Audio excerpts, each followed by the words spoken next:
আজকে তোমাদের সাথে কিন্তু একটা ঝটপট রেসিপি তোমাদের সাথে শেয়ার করব। আজকে বানাবো ওটসের পোলাও। খুবই সহজ পদ্ধতি তোমাদের সাথে শেয়ার করব। আর এটা বানাতে কিন্তু 10 থেকে 15 মিনিটেই হয়ে যায়। আজকে চিড়ের পোলাও বানানোর জন্য কী কী উপকরণ নিয়েছি চলো দেখে নিই। এখানে নিয়েছি গাজর কুচি, বিনস কুচোনো, পেঁয়াজ কুচোনো, এখানে আছে মটরশুঁটি, কাঁচা লঙ্কা, ফোড়নের জন্য নিয়েছি সর্ষে, শুকনো লঙ্কা আর কারি পাতা। নিয়েছি এখানে নুন, চিনি, হলুদ গুঁড়ো, বাদাম, চিনে বাদাম আর লাগছে ওটস। এখানে 2 থেকে 3 চামচ মতন আমি সাদা তেল দিয়েছি।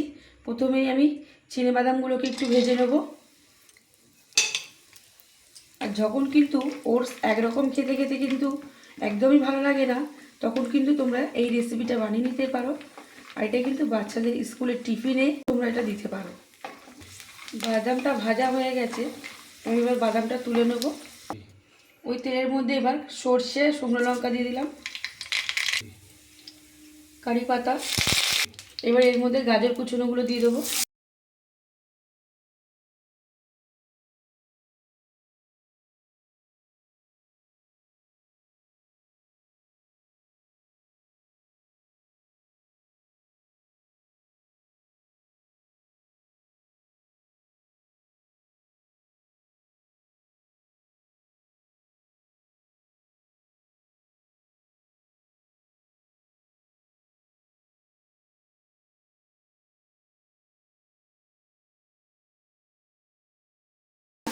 বাচ্চা থেকে বড় কিন্তু সবাইরই খুব ভালো লাগবে খেতে।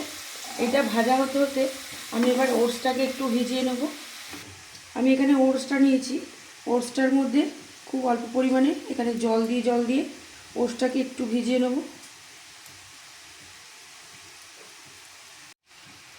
এখানে আমি 4 বার হাতে করে আমি জল নিয়েছি একটু নরম হবার জন্য। একদম কিন্তু শুকনো নেই, আবার একদম কিন্তু ভিজেও কাদা কাদাও মতন হয়ে যায়নি, একটু নরম ভাব রয়েছে। ভাজা হয়ে গেছে এখানটা এগুলো। আমি এবার এখানে মটরশুঁটি, কাঁচা লঙ্কা, পেঁয়াজ কুচনোটাও দিয়ে দিলাম। এগুলো ওর সাথে একটু ভালো করে আমি ভেজে নেব। এবার এর মধ্যে আমি একটু অল্প করে হলুদ গুঁড়ো দিয়ে দেবো।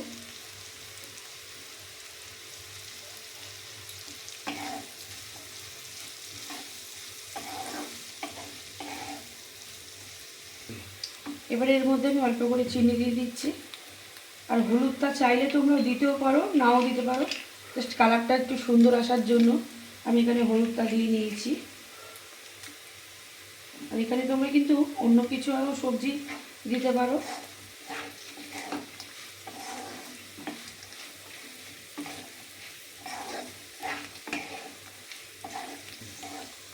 ভাজা বাদামটাও ওর মধ্যে দিয়ে দিলাম। সবগুলো খুব ভালোভাবে আমার ভাজাও হয়ে গেছে। এবার ভেজানো ওটসগুলো দিয়ে দেবো।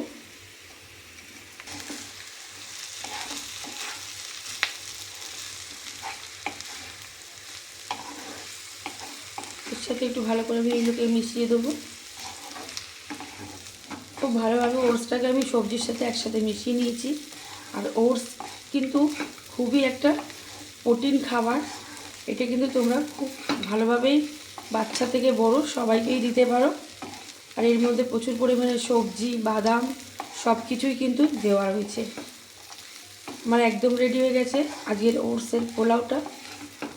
আর কতটা ঝরঝরে হয়েছে, একদম কিন্তু এরকমভাবে নাড়ালে কিন্তু খুব সুন্দরভাবে পড়ছে।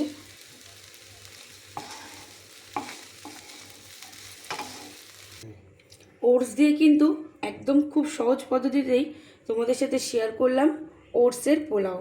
তোমরা এরমভাবেই এই রেসিপিটা বাড়িতে তৈরি করবে, আশা করি কিন্তু তোমাদের খুবই ভালো লাগবে। আর যদি ভালো লেগে থাকে তাহলে প্লিজ একটা লাইক, কমেন্ট, শেয়ার।